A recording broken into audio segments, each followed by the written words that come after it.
Okay then, thanks for tuning in for another BoomBox video. What we're going to be looking at in this one then is the absolute massive mammoth of a BoomBox in my collection. This is the biggest one I have, okay, in terms of its actual physical size. Just to let you know that in our kitchen we've got the cupboards above the doors, cupboards above the worktops. And all of my other boomboxes can fit underneath there, but this one cannot. It's just too flipping massive. Okay, so I'll pull the camera back around about now. The one we're going to be looking at, if the video title wasn't a bit of a giveaway, is that big old monster. What we got there then is a Sharp VZ2000. Okay, it's a big old one there. Yes, there is actually a turntable in the middle there. Okay, put full size 12-inch bits of vinyl in there and it spins them for you. 33 and 45 speed. Okay, unfortunately no 16 or 78, it's only a 2-speed one. So that's all you can see then from the front. Is a couple of speakers, the tweeters are up the top there, those silver things, and a big old vinyl spinner right in the middle there. Yes, it's upright, okay, it doesn't you know, flap down or nothing like that. It's like that.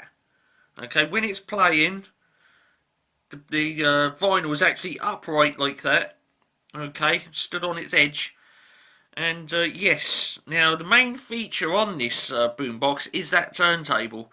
Okay, turntable or vinyl spinner, whatever you want to call it. It's not exactly a table, is it? You know, when you think of turntable, it's sort of it's flat and you sit the record on it. And the record is just held there by gravity. Not with that. Okay, it's you stand the record up on its edge, shove it in there, and away you go.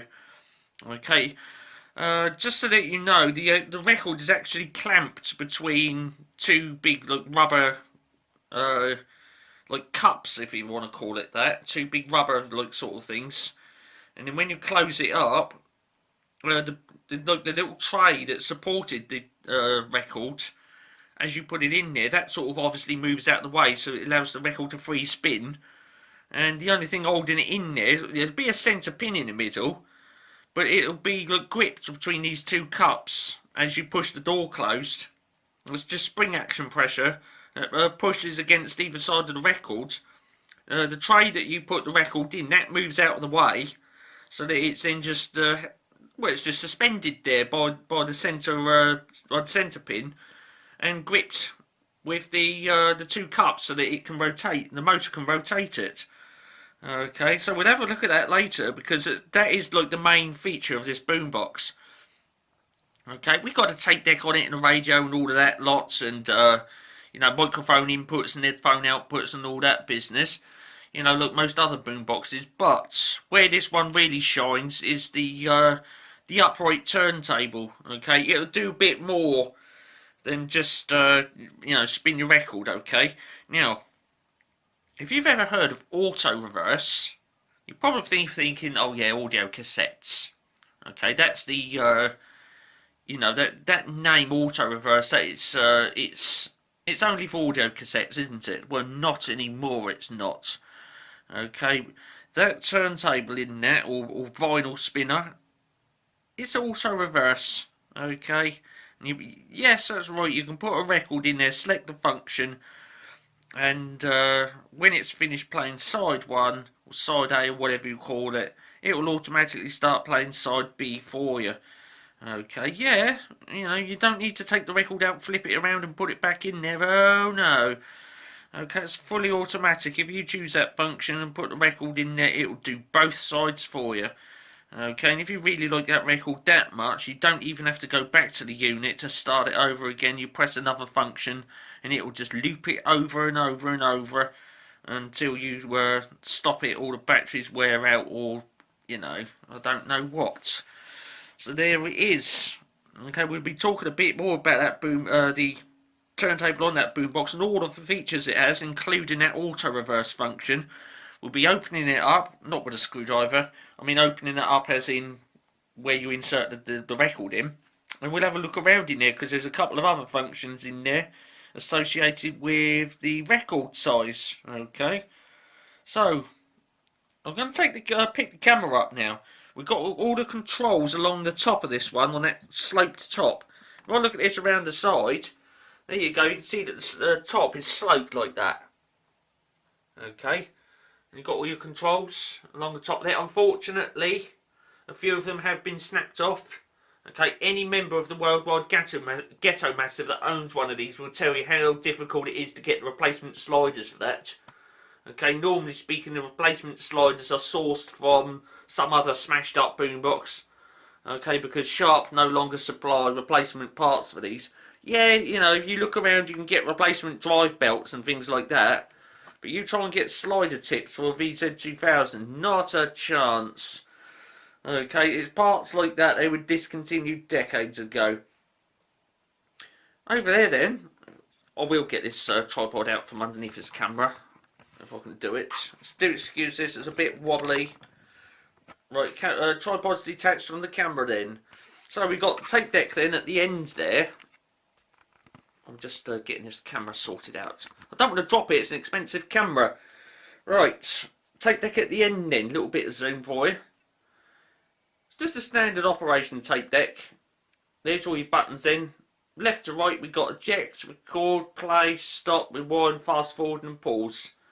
Now you probably noticed that linking line between the play, rewind and fast forward, and it's got something on there called APSS, and it even says on the door itself, Auto Program Search System. That's what APSS means.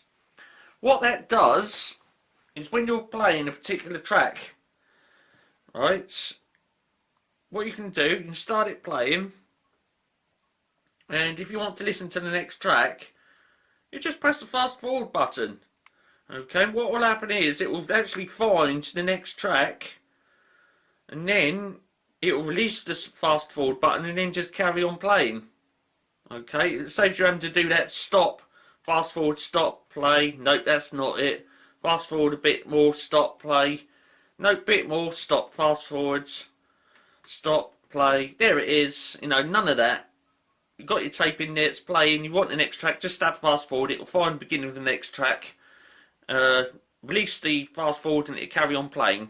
The only thing I will say about that though, it is dependent on the silent bits in between each track. Okay, if you've got one of those cassettes where it's just like loads of songs all mixed together in one long length, it'll never find the you know, between the tracks. Okay, it doesn't actually look for some kind of code on the cassette. It just relies on the audio recording level. Okay, obviously speaking, if you know, between tracks, if the end of one track fades out, and then there's sort of like 2 or 3 seconds of you know, no sound, that is what that relies on. Okay, so if you've got one of those, like I suppose we want to call it a mixtape, where all the songs are mixed in together from beginning to end, that will never find the next track, and it will just sort of rewind right to the end. Okay, and again with the rewind one, you can use that if you've just finished listening to a track and you like it, you know, you want to listen to it again. Don't bother pressing, you know, stopping the play button. Just press that; it will wind it back to the beginning of that track, and once it finds that silent bit in the on the audio tape again, it will release the rewind button and carry on playing. Okay, so there you go. Now then, putting a tape in it. This is a little difference. How do you think that opens up? Okay, if you've never seen one of these operate before, you're probably thinking you press the eject button and it's along the top here. It sort of, if I get the angle right, it sort of opens up like that, and you put the cassette in at the top. And then you press it closed, right? No, it doesn't. Watch this. It does it that way. Now, with this one, there's a tray in there. You actually sit the tape on that tray. And then when you close it, you can see the tray in there. That drops down. And it closes, like so. There you go. So that's the tape deck section then. It is compatible with metal cassettes because it says it right there. Okay. We've got a tape counter. and it's got Dolby system on it as well. Again, we've got all these controls in here. Okay, we go over to that and look at those sexy controls at the end. That is tasty, that is. Okay, you've got a big old volume control there. You've got like that little hole you can put your finger in it to rotate it. And the same with the tuning as well. That's very handy because you can put your finger in that little semicircular hole, whiz it around, and using the old piece of string technique, you can go from one end of the scale right the way up to the other fairly quickly. Okay. There's a power button. That obviously turns the whole unit on. And yeah, this unit is a bit clicky clunky. When you turn that, there's some kind of mechanism in here. And you press that and it goes clunk clunk sort of thing. And then when you turn it back off again, clunk clunk. It's sort of like as if you've got to, you know, turn a crank handle or something to turn it on. It's not just sort of click click. No, it's just like clunk clunk, and then when you turn it off, clunk clunk. There's something in there, and the only thing I can think of, it's like some kind of safety lock device. Okay, because all that mechanism in there is very delicate, and if it is just free to flap around in there, and you're carrying this thing along, it might get damaged, you know.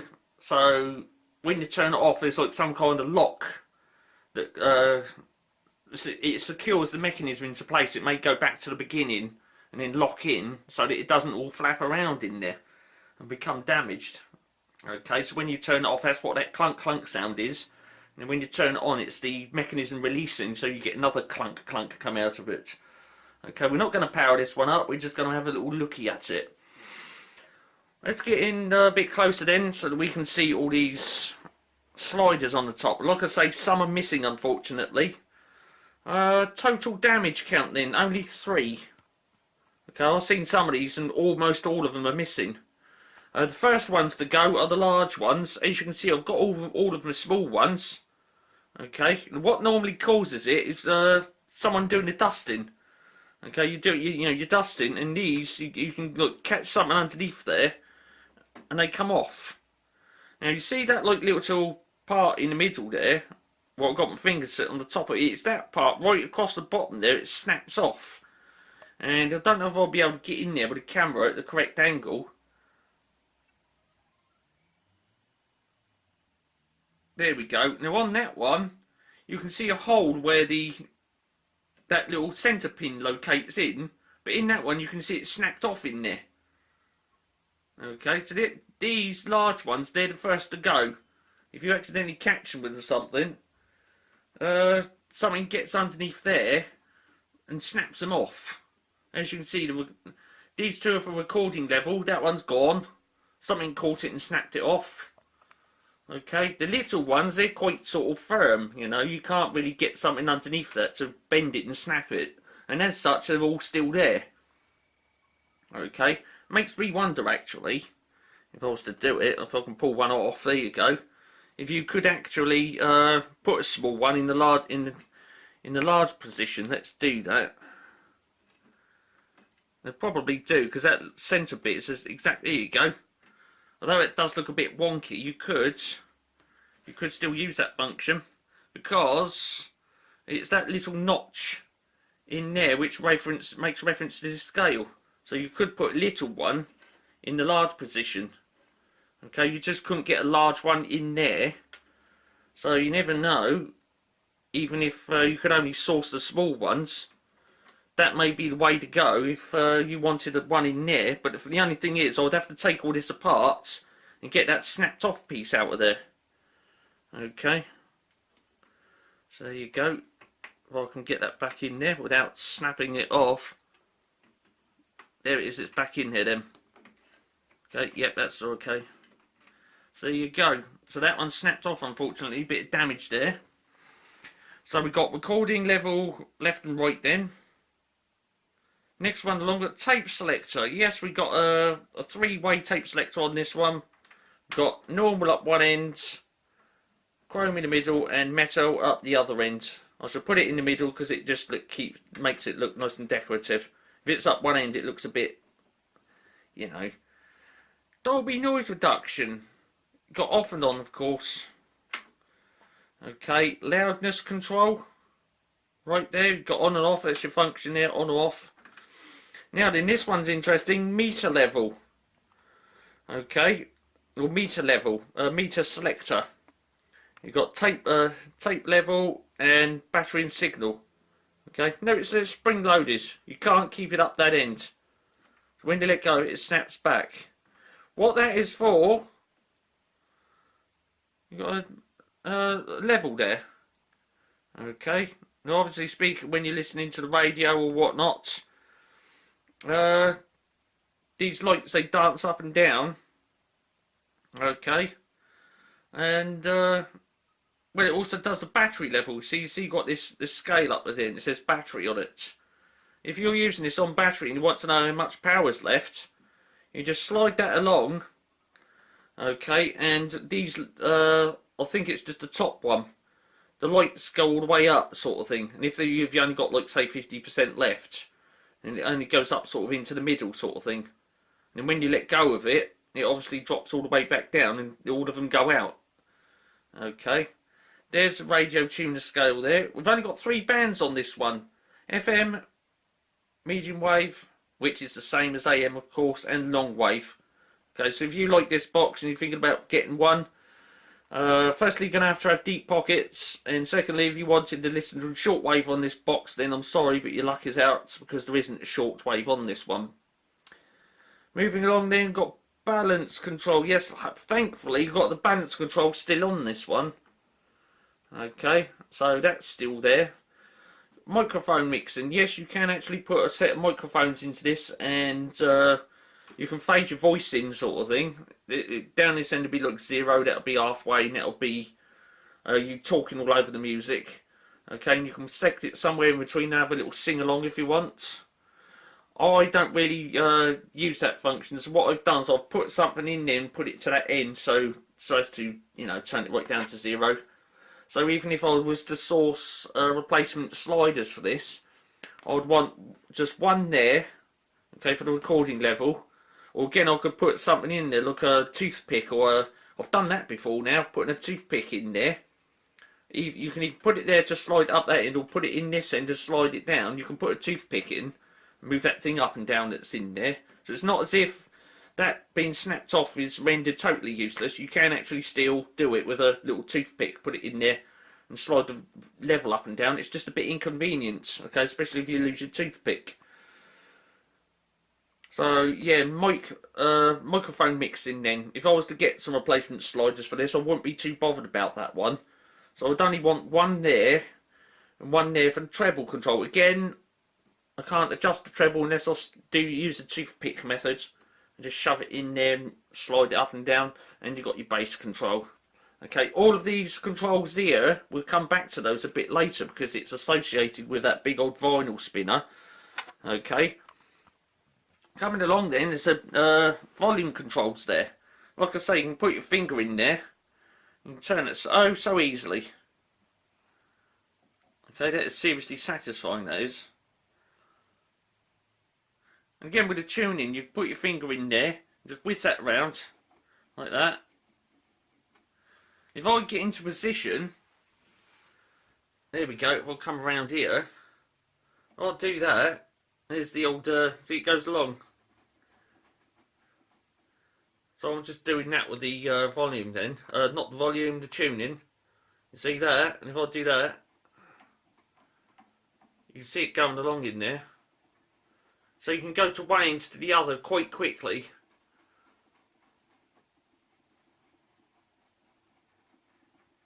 You see? I'm just doing that. What I will say, I will put that back in the middle just to make it look decorative. What I will say is that that dial is not weighted, okay? So you can't get hold of that and just go whack and it sort of spins around a few times.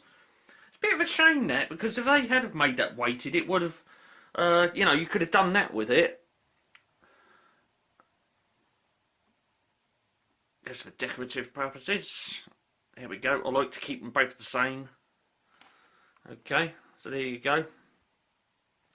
Also, your controls here, isn't there?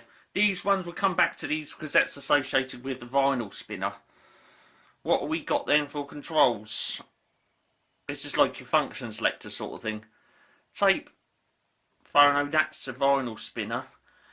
Fantastic, yes. A dedicated auxiliary input. Okay, it's not one of these ones where basically if you want to put an audio signal in, you've then got to put a tape in and press record to get the sound to come out on the speakers. I hate boomboxes that are like that. It's what I refer to as push record for auxiliary. Okay, like I say, if you can plug an audio signal in the back and you can't get it to come out on the speakers, what you got to do is put a tape in, press record and play, and then as soon as you press that, the whole boombox powers up, and then you can use your volume control and have the sound come out on the speakers. But the only thing is, even if you didn't want to record it, it goes on the tape anyway. What a pest. Not with this one. We do have an actual dedicated line input or auxiliary. Okay, that's what that is. And yeah, as soon as you press that and turn the boombox on with a control, clunk clunk, turn your volume control and it comes out on the speakers there. Okay, I have used a line-in function or auxiliary and it is actually quite good. Okay. FM stereo. Note that this box is that does actually have two controls for FM. You've got FM, that's probably like mono. Okay, instead of having a switch on this where you can like choose it between what's called FM stereo and just standard FM mono. Okay, you do actually have two different buttons for it. Okay, and what that is for, if you're listening to FM and it is a stereo station, you obviously choose FM stereo. But if it's a bit of a distant station and you can't pick it up and it's a bit sort of got hissing and crackling and goodness knows what else on it, if you just press a standard FM, it comes out on the speakers in mono, but a lot of that hissing and crackling and pops and clicks and goodness knows what else, it takes a lot of it out. Okay, moving along then, medium wave or FM, and then long wave up the end there. No short wave on this one. What's that say there? Made in Japan. Okay, as you would expect. There we go. Now, I'm allocating 30 minutes to a boombox video. I'm pretty sure there's absolutely no way of a mammoth of boombox this size we're going to get it in within a 30-minute time slot. No flipping way. It's too large. I mean, something that tall and that wide says about 45 minutes. Okay, so I've explained all the controls on the top there, except those centre controls just there for the vinyl spinner. I think what we're going to do, we nip off a little break right about now. When we come back, we should be discussing those controls associated with that vinyl spinner and having a look in there, because there's something in there associated with the record size. Okay, because if you think about it, if that vinyl spinner really is that automatic, how does it know whether it's a 12-inch or a 7-inch? Ah, you see, we'll find that out after the break. Don't go anywhere, don't move a muscle, press any buttons. It's coming up straight after this.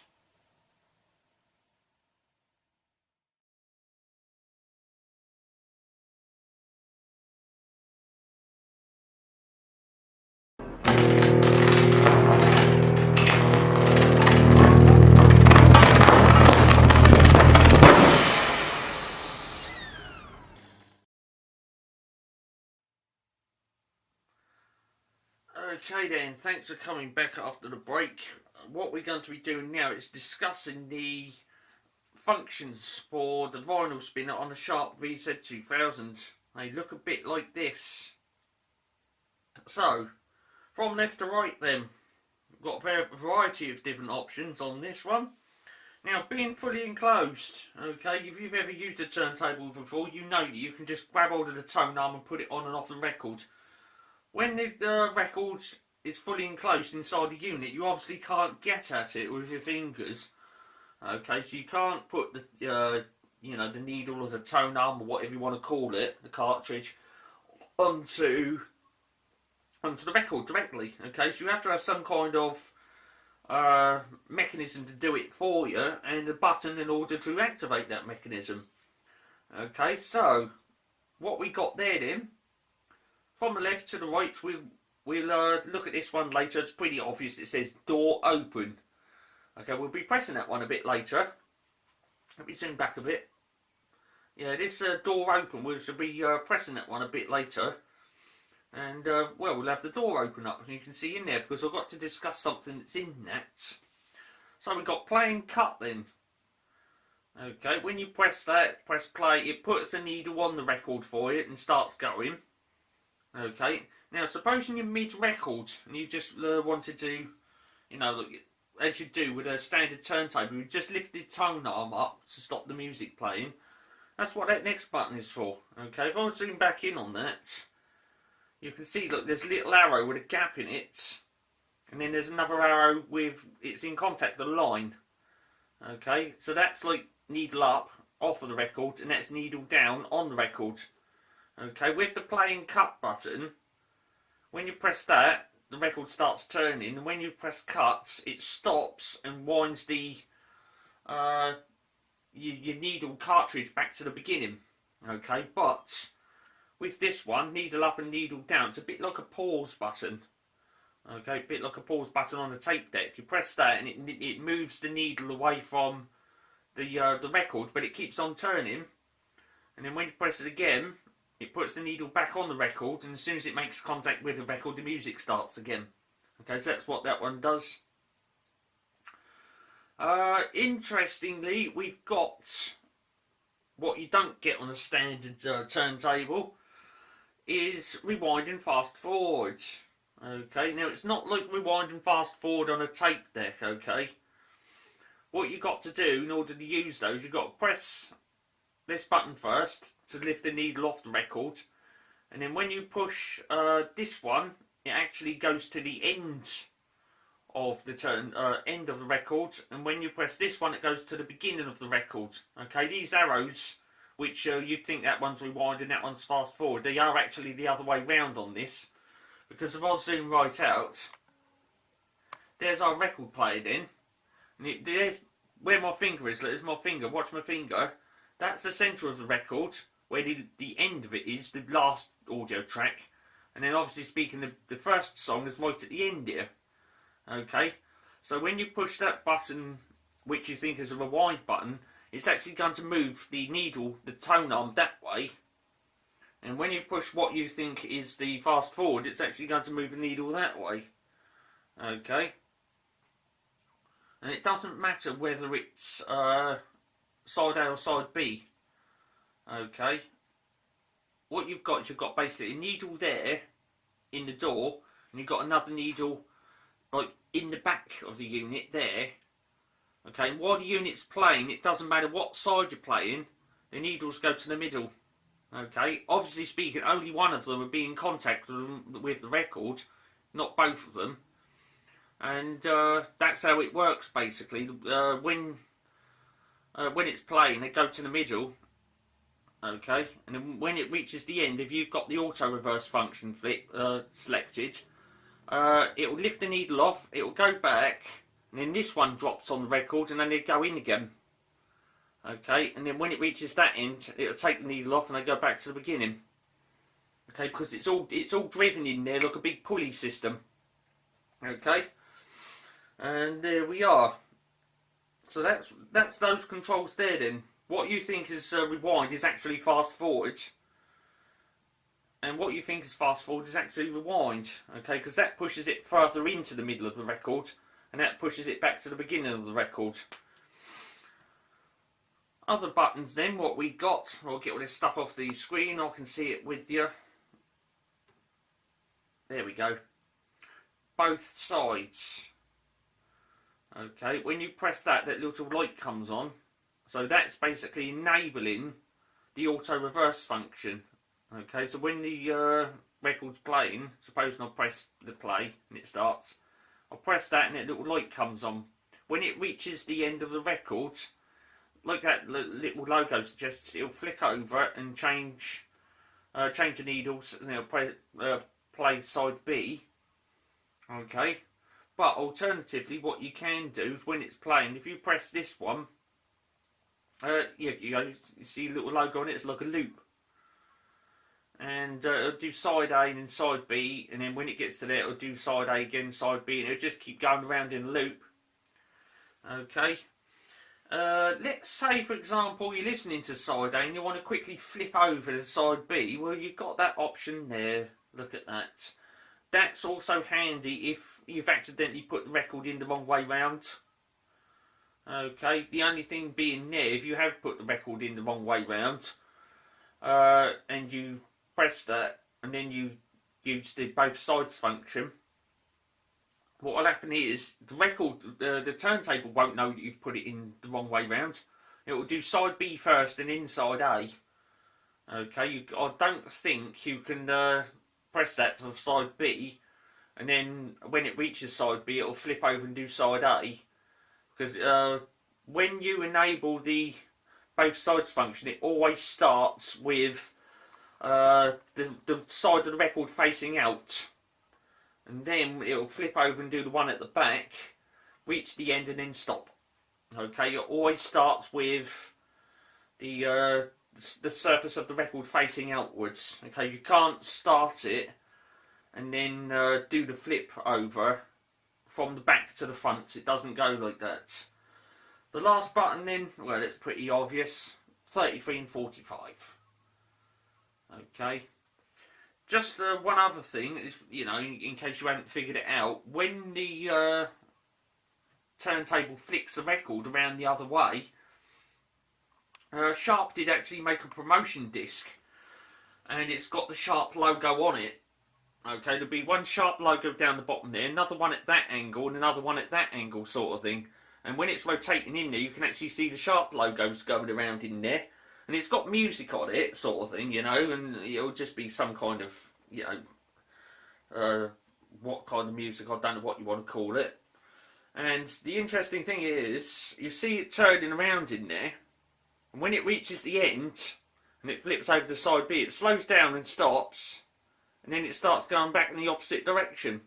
Okay, because if you think about it, the side A and the side B are in different directions. Okay, so if it was playing and you pressed that button there, you'd actually see it slow down and then start going in the opposite direction, and then the other needle would engage from the back, and then this one here would come away from the record, and then you'd press it again and it would slow down and then start going back the other way again. So you can do that. You can sort of, you know, it's because it is a what's the thing I'm looking for? Auto reverse. It's a dual direction turntable as well. Okay, so that's all those buttons on the top then. Right there, let's just recap them. There we go. As you're playing the cut, that's like you're stopping your start basically. That one, that's like pause. When you press that, it takes the needle off the record while it's still spinning. Press it again, it puts the needle back on the record. Fast forward, rewind,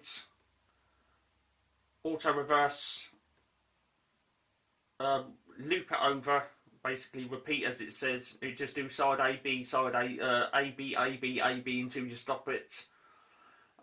Manual flip over, okay. You can change the side A to side B. You've even got little lights on there that says which side is active. Okay, if it was a rotary switch, you know, you would use the position of the switch to determine which side you're on. But because that's a button, it doesn't like pop in and pop back out. It's just a, you know, I'll press it. See? So it's not as if when it's on side A it pops in and when it's on side B it pops out. It's not like that. It's not like a physical latching button. Okay, so you need some kind of way to determine whether it's on side A and side B, and, you know, trying to stare in through the door to work out which way the record's turning, that's just too much effort. What you want is a set of indicator lights on there to say which way it's rotating. And it's the same with if you've enabled these operations, you get them light up as well. Okay. What I'm going to do now is pull that camera back a bit. Remember this function, door open. Yes, I'm going to press that and we'll have the turntable door open then. Just adjust that camera a bit, pull the zoom back a bit, I said, not it. There you go, big old boomer then. I'm going to press that button, you see the door open. There you go. There's a bit of paper in there. Take that out.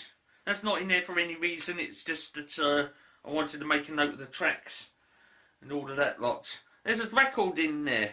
We're not going to be going into detail what's on the record. We're not going to play the record for copyright. And even if I wanted to anyway, there's no drive belt in this. Okay, I think the drive belt turns to a lot of sloppy goo back in about mid-2005. So, to get the record out then, you've got to sort of use two hands and get it all of it by the edge. Like so. Okay, so the record's out then. There's the mechanism in there. Now earlier on I was saying about a tray which you sit the record on, and then when you close the door, the tray moves out the way and it's pinched in between two like rubber cups in there. Okay, and then it's that friction pressing up against the record which enables the motor to spin it. Let's get the camera a bit closer and then have a look downwards in there. Like that. There we go. So there's this tray I was saying about, and you can see it moves. See? So you've got one there, oh, down there. That's for like your 7-inch size, and then you've got one all the way down here for your 12-inch size. So what I should do now is just set the record back in, like that. I've got hold of it there and there. You sit it on the tray like that. Just let go of it. It's so easy. Okay, you can't really mess it up. And then when you close it, you can actually see the record lift up a bit as it closes, like so. And then, well, there's the rubber cup thing. You see, it's sprung loaded, and that is, it presses in and out as well. Or just holding the door. See, it presses in and out. It's sprung loaded. It's the back one which is motorised. This one 3 wheels. Okay, and then when you close it up, it's then your vinyl is pressed in between that and the one that's in there. If I take that out, there it is, and I can actually rotate that. It's quite weighty, and it free runs because there's no drive belt in there. If I'll just zoom in on that. There you go, you can see that this now, this bit better. Okay, you can see it moves, and it's sprung loaded as well. Okay, and the record is pinched between that, and that free spins because there's no drive belt in there. Normally speaking, it wouldn't free turn that easily, but no drive belt in there, it free turns.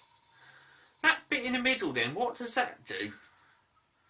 Well, I'll tell you what that does. If you've got a 7-inch single and it's got that large hole in the middle, what's associated with a jukebox, it's compatible with that as well. But if you've got like a small little hole, like in a standard record, what you can do, well, you don't have to do anything, it's automatic. Okay, you just put the record in, and when it closes, that part, it retracts, like that. So it's fully automatic, right? But if you've got one of those jukebox records, you know where this is going because I've just pressed that bit in and out. If you've got one of those jukebox records, the large hole sits on that, okay, and then it enables you to play the 7-inch jukebox records as well. How fancy is that? Again, there's that little part down there, and you can see that goes in. Okay, that little lip there is just to hold the record so it doesn't slide off and drop down there when you're playing the 7-inch single. But when you close it, that little lip, you see the little lip goes in, you see, and that enables the record to free spin when you close the door, you see. So yes, let me zoom out. So there it is. Now, I'm not yet done discussing this turntable because there's a function inside this where basically when you put the record in, how does it know where to put the needle? Okay, we've got our automatic functions on the top if you remember. Okay, look, the play button right there. if you just put a record in and close it, when you press the play button, how does it know what size record you've got in there and where to drop the needle at the beginning? Okay, supposing I've got a 7-inch single in there and I press play and it's sort of, the needle comes along a bit just to the end and drops the needle. Okay, it's obviously going to miss the beginning of the record, isn't it? So there needs to be some kind of mechanism in there so it knows where the beginning of the record is. Okay, it does have such an operation. If I fire this straightwards on, you can see in there, there it is. Now I'm not sure if these are the emitters or the pickups, but it does have a bit of lighting technology going on in there. I've got a feeling those are the pickups. Okay, just there, and just there. That's the detector for the 12-inch single, 12-inch diameter record, and that one there is for the 7-inch. Okay, now obviously speaking, when you put in a 12-inch record, it obstructs both of those, so the record player knows you put a 12-inch single in.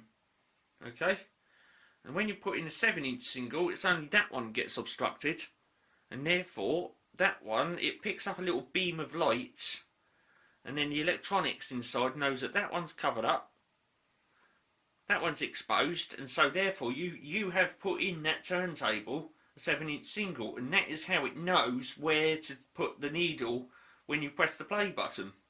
Okay, it's that easy. And of course, being an automatic turntable, if there's nothing in there at all, and you close it up, what happens then, if there's no record in there, you close it up, it's obviously not going to start spinning and drop a needle, because what happens then is those little pickups on there, there's the beam of light going into both of them at the same time, and therefore that says to the little bit of electronics in there that there's no record loaded in there, so don't turn it and drop a needle. Okay, because there's no record in there. Okay, so if I put this one in now, this big old 12-inch, interestingly this record was left in there when I bought it. I'll tell you where I bought it from, the little history lesson at the end. There you go. So as you can see, both of the pickups in there have been covered up by the large 12-inch diameter size, and you can close it. Okay, now there is another option with this, so we're going to have to turn the camera around again, and on the door there's like a little rotary dial. Okay, and you can sort of, it's like a manual operation if you wanted. Okay, I'm just turning that camera around then. Now, given that this is, I normally allocate 30 minutes to a BoomBox video, this is just not going to happen because we're into this by a fair old bit now. Right, let me turn this camera around here then. Right, there we are. We're seeing the door sideways on now then. I'll just turn this screen around here so that I can see what you're seeing. I can see it, you can see it, and everyone else can see it, so everything's lovely and fantastic then. Right, about there does it. Zoom in. Right, we've got like a little rotary thing there. There it is. And what you can do, that's like a manual function. You've got like this little hole here, and you've got another hole down there. Okay, now that is where there's two like little light beams that come out of those holes. But what you can do is you can rotate that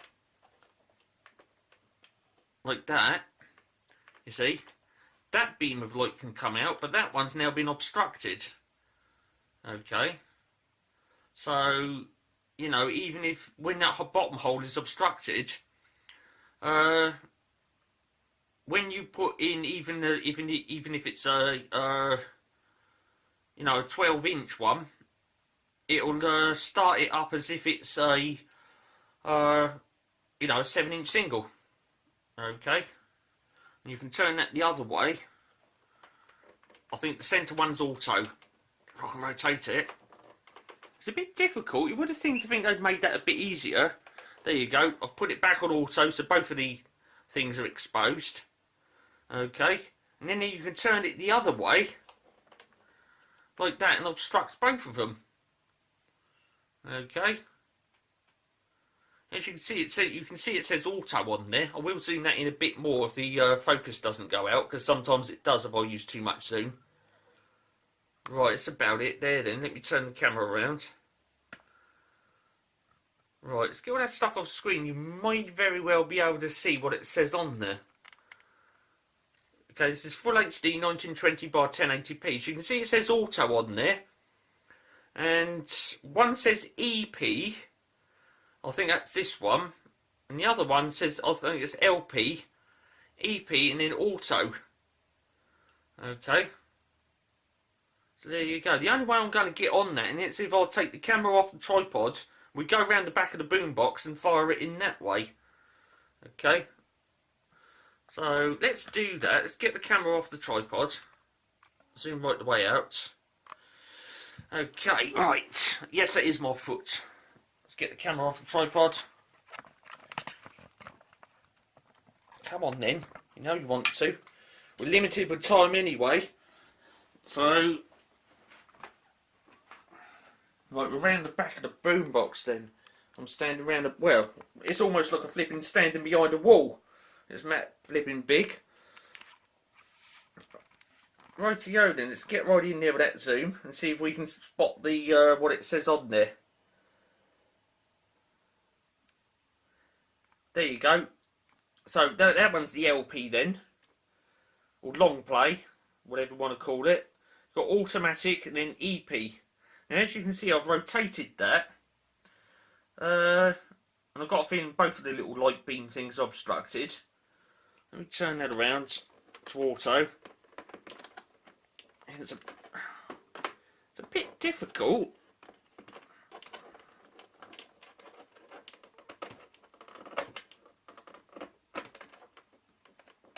My goodness. Hang on, I'm just going to have to put the camera down a minute. That is just not having it. Bear with me a moment. Right, I'll put it back on auto. Sorry about that. Right, it's back on auto then. You can see like the little light things in there. There you go. It looks like they're lit up, but they're not. Okay, this boombox isn't plugged in, but you can see them in there. Okay, so they're not like lasers. I seem to think they're just like little LEDs in there. But that is where, because I have had this powered up before, and you can see like two little red things glowing in there. Okay, so that's on auto then. And that allows the boombox to, it automatically determines what size the record is and therefore knows where to put the needle when you start it. But if I put it on EP as it was earlier on, there you go, it obstructs the bottom one and the upper one is only allowed to let light through. Okay, so you are in that position. You know, even if you do put what's the thing I'm looking for? When you put one record in, it treats it like a, I think, like a 12-inch single or something. Okay. There you go. But I always keep it on auto and let the let it choose it's automatically. Okay. So you are. That's that thing in the turntable door then. There's the, like I was saying with this. Okay, as you can see, it's it moves and it's sprung loaded. There's the tray, which moves in and out. Okay. So yeah, so like I say, you put the 12-inch single on this one down here, the 7-inch one on there. There's that little thing to stop it sliding off and dropping down there, and there's that that thing which free runs because there's no drive belt in there, unfortunately. It's a big old mammoth of a boombox, that one. It is quite sizeable. And speaking of sizeable, I think what we're going to do shortly is get a tape measure out. And there's a gaping great hole on the front of that. Let's close it up. It looks a bit... There you go, it looks better now. So you go, I forgot to put the record back in. Put the record back in. One-handed operation, which is doable. Oh dear, I've not put it on the tray. That's what happens if you don't put it on the tray. Go and get in there. There you go. So yeah, so if you've got that on the record function, as soon as you close that door, it will start turning. Work out what size of record you got in there. Move the needle along and then drop it on the record. Okay. And of course, when you put a record in there and it closes, turns, and drops the record, it always starts with the side facing outwards. Okay. And then if you wanted the side facing inwards, you then choose it manually. Okay. What else have we got on the front of this then? We've got right down there, we've got a selection of jacks on this. There we go. The green one, that's your headphone sockets. Okay, 6.1mm size, that one. Okay, so if you wanted to plug your headphones in there associated with a little pod thing, you'd need to put a reducer in there to bring it down to 3.5mm. Moving along a bit then, we got, oh yeah, so we can have a little sing-along. Remember we got the microphone mixing on top of the boombox? Well, those controls are for those jacks. Okay, so you can plug in a set of microphones. Interestingly, those are the large 6.1mm as well. Okay, and if you've only got one microphone, then you put it in the left-hand one, just for mono. Okay, I seem to think there's some kind of switch in there, so that when you put the plug in, it knows that there's only one microphone connected in, so it connects that microphone to both the left and the right. Okay, but when you put another one in there, there's another switch with it, which then turns it over to stereo, so that that microphone goes to the left and that one microphone goes to the right. But if you pull this one out, or if it never existed to start with, this one can go to the left and right. And you see it says mono down there. Okay. There are other versions of this boombox where you've only got one microphone input. Okay. Also, I might like to point out there are other variants of this where instead of having the red speakers like that, they're black. Okay, and also for different regions around the world, you've got various different radio bands on there as well. And see all this on here, it's like a blue colour. Okay, like a dark blue and a light blue. With the other version of this, it's just completely black. Okay, look at these controls. They're like a dark blue with like the little blue part on there. The other version is just black. Okay, or like the two-tone blue with the red speakers. Okay. And I think with the other one, I don't think it's got long wave on it. It's only got FM and AM, and that is the black one. Okay, so this, really speaking, this is the better one because you've got 3 bands on it for the radio. You've got the 2 microphone things, okay, microphone jacks. So you have a little sing-along in stereo with the two microphones. And it just looks better because you've got that two-tone blue on it. Okay, whereas with the black one, it's just black. And you get black speakers, black on there. It's just... And yeah, you only get FM and AM as well. So, there you are. Oh, yes. Look at this. Obviously got an antenna, but, well, you can see it already, but how do you carry this thing? Yes, it's handy. It actually lifts up. Okay, it doesn't fold up, it actually goes up and down in there. Like that. And of course, when you let go of it, it just automatically retracts in there. Okay, and that handle's solid metal as well. Okay, with a boombox weighing this flipping much, you wouldn't want a plastic one. Those ends on there are actually solid flipping metal and chrome plated as well.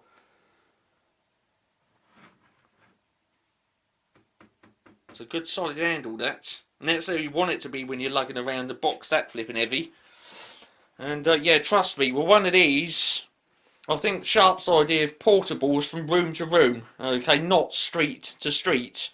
Well, it's like I say, when I bought that, I had to carry that down the street, and yeah, I think towards the end, my arm, the bottom of that box was almost, to the point of dragging along the street.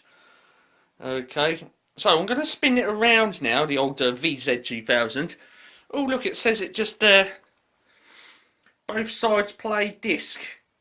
Now, that is how Sharp marketed this. Both sides play. That's what they called it. Okay, and all their marketing material, the VZ turntables, the VZ range, they were marketed as both sides play. Okay, so there you go. I think there were a few of the VZs they'd done. There was a standalone unit. Okay, so if you can just imagine that turntable on its own as a hi-fi separate. Okay, they've done those. There was also hi-fi systems with that turntable in it. Okay, you've got the turntable, and then down the bottom there you've got a tape deck.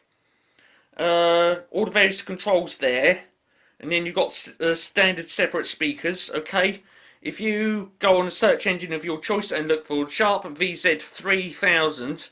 You'll see what I'm talking about. That is one of the few hi-fi systems that they've done that's got the VZ type turntable in it. Okay, but the two portables is that one. Okay, and of course the black variant one. But the other one is the VZ2500 or 2500. Okay. So there we go, but I've got the 2000, and trust me on this, between that one and the 2500, that's the better looking one. Okay, I've got a feeling they launched that first and then done the 2500, because the 2500, it's completely flat on the top, you've got all the controls on the front, and I wouldn't say it looks flat looking, but it's not as, as it's not as laid out as that.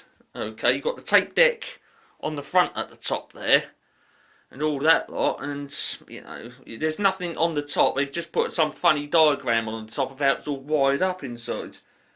So I'm going to put the camera back on the tripod, a little bit of waffle there, and yeah, I'm supposed to do a BoomBox video in 30 minutes. I don't think so. We can't get a mammoth of a BoomBox like that in 15 minutes. Okay, it's like trying to put 2 litres of water into a 1 litre bottle. It's just not going to happen. Bit of zoom then.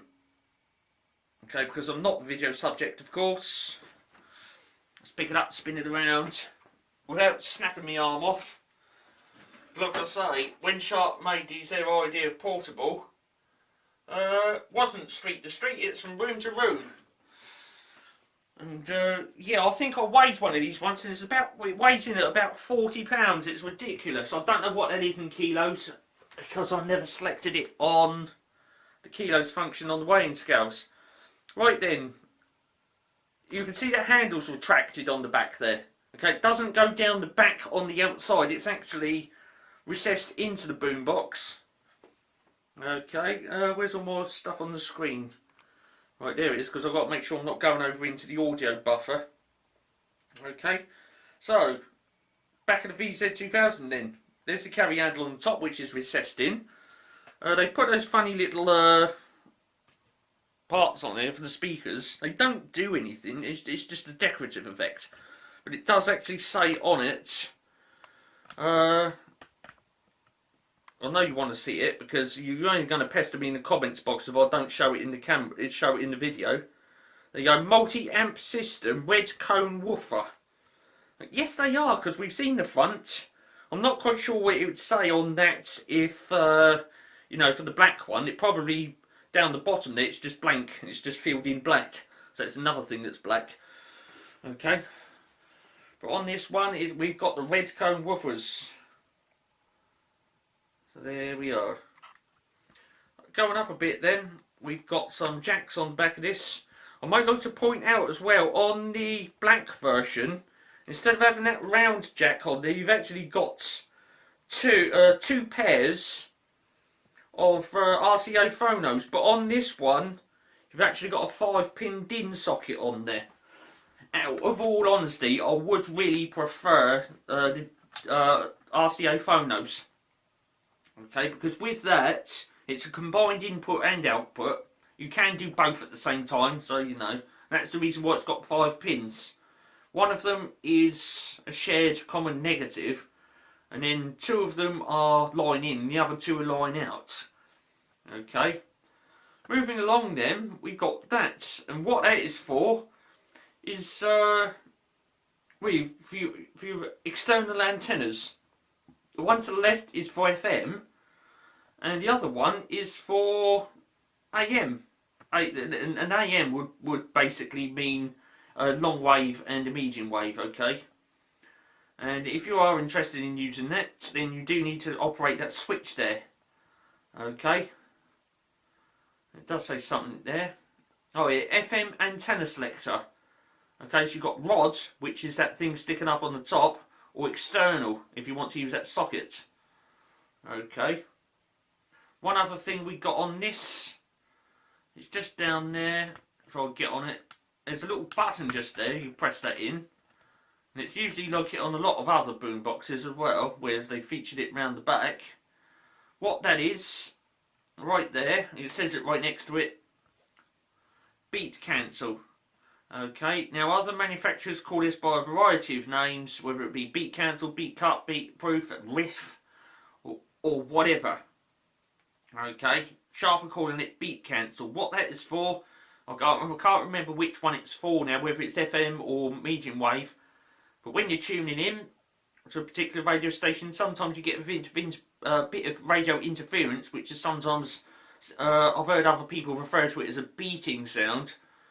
And if you get that, you're supposed to be able to either press that button in or out, and it's either supposed to reduce or cancel out that beating effect sound. Okay, so there's that. Just in case you... Oh, my goodness me, I just walloped the tripod, sorry about that. Just in case you were wondering about running this on batteries, yes you can. It does have a battery compartment right at the bottom. And yes, when it is on batteries, you can use all of the functions. Be it radio, cassettes, or that vinyl spinner. There's a battery compartment down there. And yes, you put 10 D cells in the back of that. Okay, there's a little switch just there. I can't remember what that switch is for now. It's been a little while since I looked around the back of this box. Little power zoom. I don't think that is for like AC or DC or something. Wait for it to focus. Ah, yes, speaker selector. This is another set of jacks on it. If you wanted to use the speakers that are already built in, then by all means do so. As you can see at the moment, that switch is connected over to change over to the left for the internal speakers. And if you want to use external speakers, you press that over to the other side and away you go. And there's a set of sockets right about there for external speakers. Now, speaking of speakers and turntables and all that lot, for anyone that's ever used a turntable, you will know that if you've got the speakers too close to the turntable, you get this thing called feedback, okay? And the sound of the speakers can affect, it can like wobble as if it were the tone arm, and it makes the sound go all squawky and horrible and grunty and goodness knows what else. Well, the problem with the VZ2000 and the VZ2500 is that the turntable is actually built into a unit that has speakers in it. And as you could imagine, if when you're playing a record you turn the volume up a bit too much and it's a bit too bassy, you get all sorts of funny, unwanted sounds coming out of the speakers, and it gets worse and worse. Okay, because what happens is it comes out of the speakers, it affects the turntable, that then goes into the amplifier, which then comes out on the speakers, which then feeds back to the turntable, and it just gets worse and worse and worse. And okay, if you don't turn it down, something little unfortunate happens. Okay, or it's either that or it just gets really loud and bad, and you know it doesn't damage the boombox. But hey, let's not take chances. Okay, it's either that or the record gets totally ruined. So yes, and of course having the option of having external speakers is a nice little tasty bonus, because you can plug them in the back there, change that little switch over, and yeah, you know, it either significantly reduces or eliminates that problem altogether. Now we've got something down there. Let's do a little power zoom on it. There it is. Okay, now we've got two options on this for powering it. You can run it off the mains, or you can actually put a mains adapter in the back of that, and that would need to be some kind of massive bulky adapter. Okay, next to that then, voltage selector. Okay, this is one of these ones where basically you poke a screwdriver in there, rotate it, and inside that little window it also says what voltage you've got it selected on. Okay, if I bring this down here a bit, there's the specification plate, Sharp VZ2000E. Okay, so there you go, you can see it all on there. I'll just get all this stuff off the screen so I can read it with you. Okay, 110, 220 or 240 volts, okay, and that's with that manual voltage selector. Okay, 60 watts this boombox. Okay, so there it is, and it also shows the ranges of the bands on there. So for example, FM's 87.6 to 108, and so, you know, and then it says it from medium wave and long wave. Okay, with a serial number right there. Okay, so that's the back of it then. So there you go, big old boomer. And if you are wondering, the top left hand corner of that looks yellow. Yes, it does. I mean, that was caused by the previous owner. It's either that the previous owner or the one before that. And basically, this used to be sat on the table next to the boombox. It used to be an ashtray, basically, and of course, smoking in ashtrays, it discolours all sorts of things, and unfortunately, the back of that box took it, and that is the reason why, you know, that was sat on the table, and right next to it, there was an ashtray, and, you know, cigarettes and smoking and things, it browned to the back of the boombox. Okay, fortunately, it is round the back, and, you know, when it's up against the wall, you don't notice it. If I zoom in on the top, you can actually see a white line going across there where it was protected from the antenna. Okay, if I put that antenna down, you would actually see that, look, that white line across the top. That is where the flipping cigarette didn't get to it. The cigarette tar didn't get to it. I'll put that down, there you go. So there it is. That's the reason why the top left hand of that, you know, there. Okay, that's the reason why all that's discoloured, because of cigarettes and smoking. It's either that or it was a heater. I can't remember what he said why it was discoloured like that now. But it's nothing internal that's made it go like that. It's like I say, it's either a heater or a cigarette smoke or something like that. And there we are. So I'm going to spin it back around now, because you know you want to sort of get the measurements off this thing, because it's a big old mammoth of a boombox. And yeah, let's get into it. Okay. Yeah, this is going on for a fair old bit now.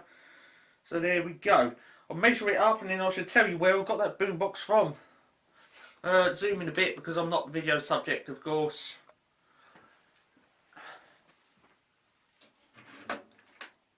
Spin it around like that. Big old VZ2000. There we go. Back at where we started then. Tape measure time. Now, if you know a Sharp GF777, then you'll be interested to know that boombox there is actually the same width as the GF777, which, if I'll get this on the top, is 30-inch. Get it across the top there. There it is. Well, it's actually a bit less than that. 29 inches, or that would be, call it 704mm. Okay. Now, where this one really shines is the flipping height of it. Now, I'm going to measure it to that point. If I can turn it, measure it to this point, not here. Okay, because this is obviously the highest bit, and it's this, that extra slope bit on the top, which prevents this from going under the kitchen cupboards. Okay, this is the only one which doesn't go under the kitchen cupboards. All of my other boomboxes do. So, overall height then, look at 18 inches tall. That is flipping ridiculous. 18 inches tall, or that would be 460 millimeters tall, and the depth, again, if I'll just zoom in a bit because I'm not the video subject, turn it around to the edge, right about there, zoom out for you, let's tilt it down a bit. Well, I can do it from there actually.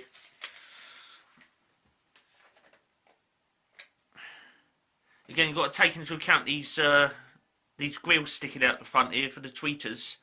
Okay, they stick out a bit more. I'll just pick that up and turn it around.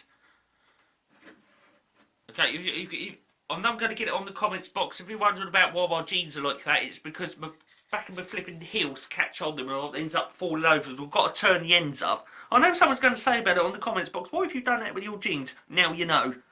Okay, it's to stop my flipping great big feet from catching the undersides of them and then me ended up on my face on the floor. So, there's the... You see these stick out a bit. Okay, so we've got to take that into account as well. And what are we going for then? Call it 8 inch or 200 millimeters. There it is. So I got myself in the flipping front of the camera, didn't I? With the with jeans upturned like that. That's the reason why I zoom in when I got to go in front of the camera to turn it around, because I'm not the video subject. Right, that's that turned around. Great mammoth of a boombox then. So what we've been looking at then is a Sharp VZ2000. Big old mammoth of a boombox, look at that. It's the largest one in my collection as well. Where did I get it? Well, so goes the little story. That, well, I was in Brighton one afternoon. This is in the south of the UK, okay, a little city called Brighton. And just, you know, walking up the street like you do, and I noticed a record store. So I goes in there, starts looking around. And, well, this little record store, well, the walkway inside this shop, right, no word of a lie, the walkway was only slightly wider than that boombox. Okay, I measured that up at, what was it now? About 27 inch, okay, the walkway inside this record store was about, I suppose, about 35 inches wide. And, yes. Oh no, I've just got to get the thing for the camera because the camera battery's running low. Where's the charger for the camera? Just bear with me a minute.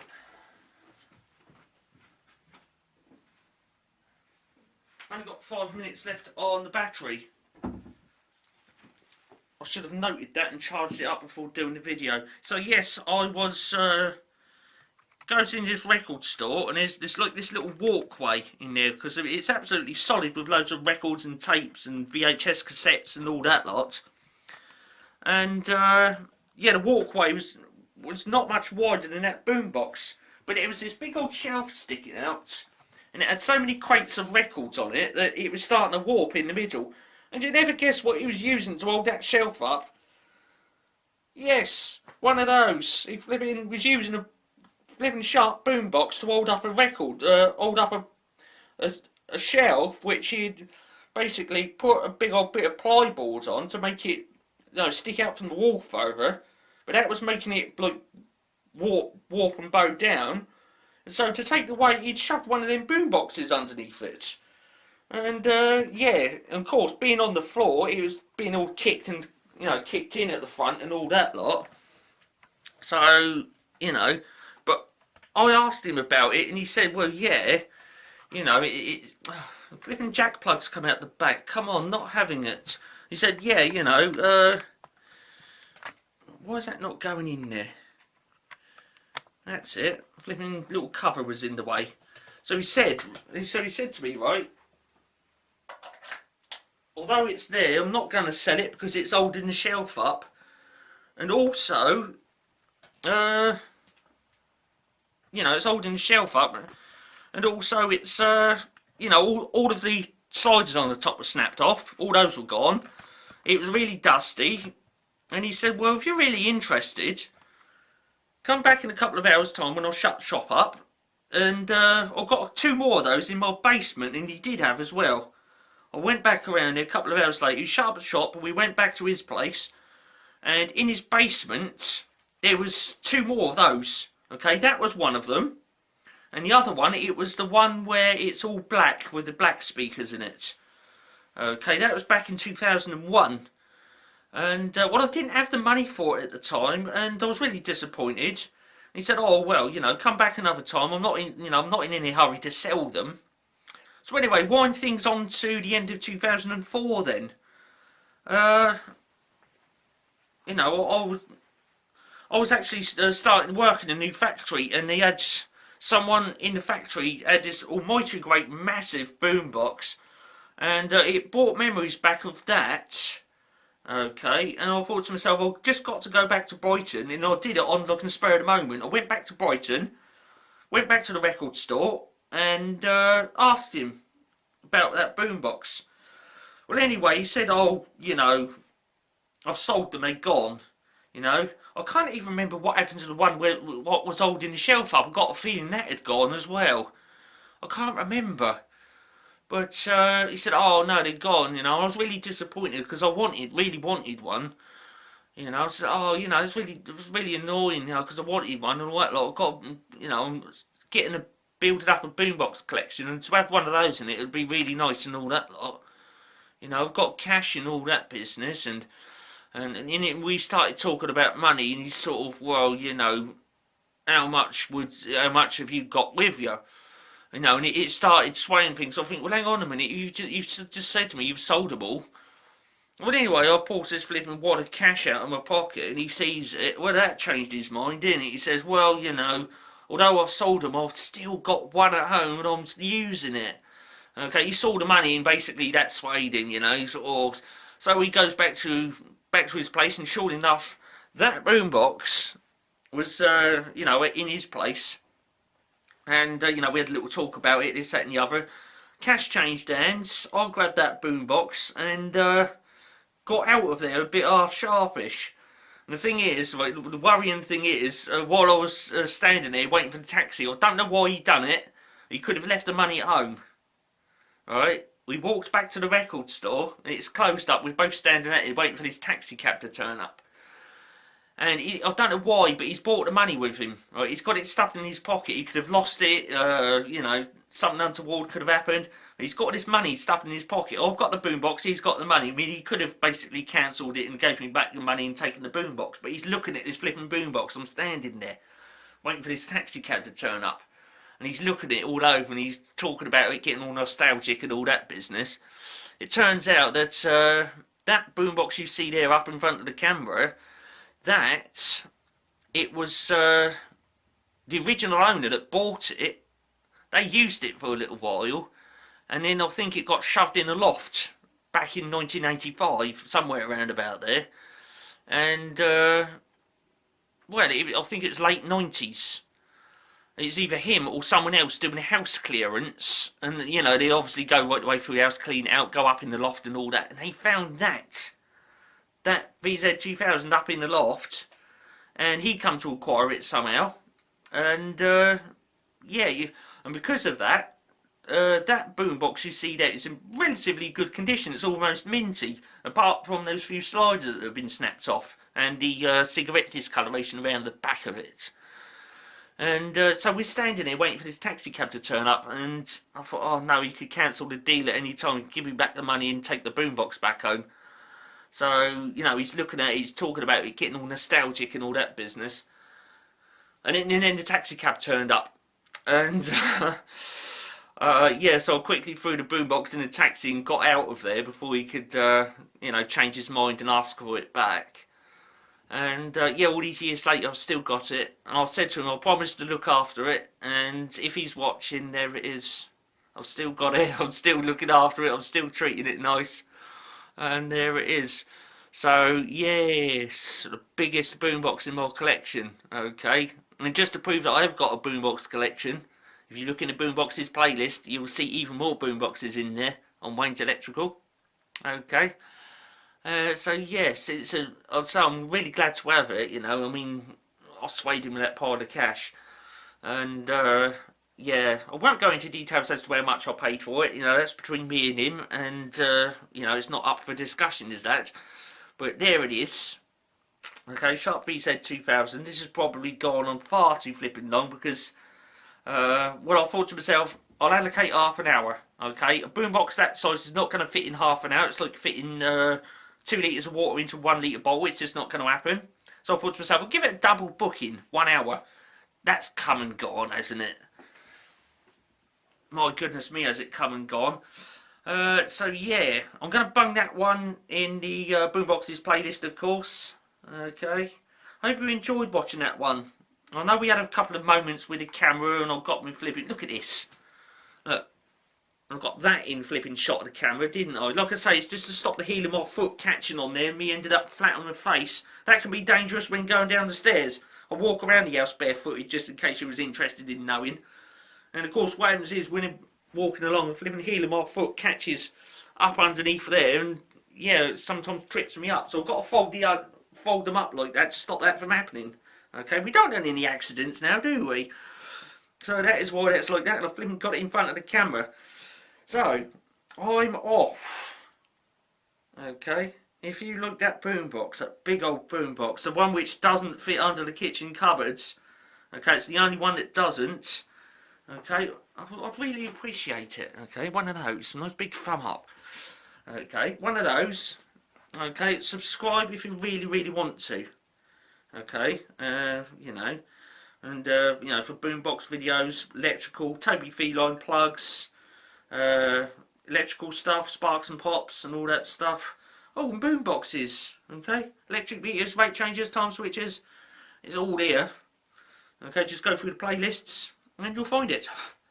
Okay, so I've got to go because this is seriously overrun.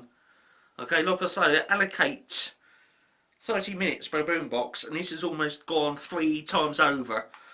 I'm out of here. Okay, it's even used the battery up and I've had to plug in the flipping mains to get this one done. So there it is. I'm off. Catch you later.